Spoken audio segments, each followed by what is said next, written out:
এখানে একটি একটি এই আইনি প্রশ্নে আমাকে প্রশ্ন করবেন না, এটা আপনি বরং যারা কোর্টের কেউ অথবা ইয়াকে জিজ্ঞেস করুন। আমি যেটা বুঝি সেটা হলো যে তাকে ফেরত আনতে হবে, যেহেতু শাস্তি দিয়েছে কোর্ট, এবং সেই জন্য আমরা ভারতকে অফিসিয়ালি জানাবো। ভারতের জবাব না পেলে সেক্ষেত্রে বাংলাদেশের কি করার আছে? স্পেকুলেশনের কোনো জবাব আমার কাছে পাবেন না। স্যার বিবিসি যেটি আসলে আমার সহকর্মী যে প্রশ্নটি করলেন যে এক্সট্রাডিশন টিটির মধ্যে যেই আমরা জানি, সবাই জানি এটা যে কিছু ফাঁক ফোকর ইফ অ্যান্ড বাটস আছে, তো এই অবস্থাতে আসলে আমরা ফিরিয়ে আনার ব্যাপারে আপনি আশাবাদী কতখানি, সেটা যদি আপনি আমি এটা নিয়ে কোনো অ্যাসেস করবো না, এই কারণে যে আমি তো আইনের মানুষ নই। বিভিন্ন আইনেই ফাঁক থাকে, সেই ফাঁক কীভাবে পূরণ করতে হয় সেটাও আইনজ্ঞ যারা তারাই বলতে পারবে। কাজে এটা বরং আপনারা যারা আইন নিয়ে কাজ করেন তাদেরকে জিজ্ঞেস করেন এই প্রশ্ন।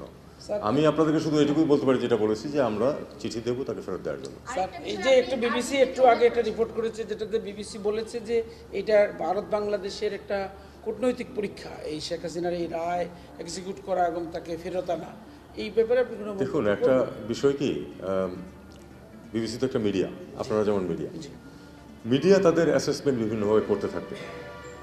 আর সরকারি পর্যায়ে আমার কিন্তু এই ধরনের স্পেকুলেট করার সুযোগও নেই, আসলে আমি করতে চাইও না। আপনারা অবশ্যই আপনাদের মতামত এবং অনেক আইনজ্ঞের সাথে আপনারা কথা বলবেন এবং তাদের মতামত নেবেন, লেখালেখি হবে, এগুলি চলতে থাকবে, কিন্তু যে তার মধ্যে যেটুকু অফিসিয়াল কাজ সেটুকু আমরা করবো। তাদেরকে যেন আশ্রয় না দেয় এবং এটা যদি অবান্ধব সুলভ আচরণ হবে, তো এই দ্বিতীয় দেশ আসলে কোন দেশকে স্পেসিফিকলি বলা হয়েছে না, স্বাভাবিকভাবে যে এটা ভারত, কারণ ভারতেই আছে। শেখ হাসিনা ছাড়া আর কাউকে কি এক্সট্রাডিশনের জন্য রিকোয়েস্ট করা হচ্ছে? দুইজনকে শাস্তি দেওয়া হয়েছে, আমি যখন তাদেরকে ফেরত চাবো তাদের দুজনকে আমার ফেরত চাইতে হবে। আমি স্পেসিফিকলি বলি, পররাষ্ট্র মন্ত্রণালয় থেকে একটি চিঠি যাবে, ভারত থেকে যদি উত্তর না আসে বা ভারত যদি ফিরিয়ে না দেয়, তাহলে পররাষ্ট্র মন্ত্রণালয়ের দায়িত্ব বা ভূমিকাটা কি হবে?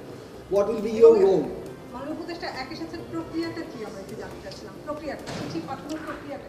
চিঠি পাঠানোর প্রক্রিয়া হলো দুটো, একটি অফিসিয়াল নোটের মাধ্যমে যাবে, সেটা স্থানীয়ভাবেও তাদের মিশনকে হ্যান্ড ওভার করা যায়, অথবা আমাদের মিশন তাদের পররাষ্ট্র মন্ত্রণালয়কে হ্যান্ড ওভার করতে পারে। স্যার আপনার একজন আমরা দুটোই করতে পারি।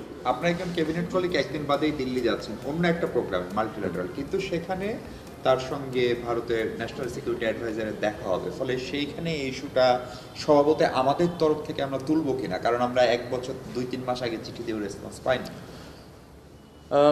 আমার যে কলিগ যাচ্ছেন তার যে এজেন্ডা, তার মধ্যে আমি হস্তক্ষেপ করতে চাই না।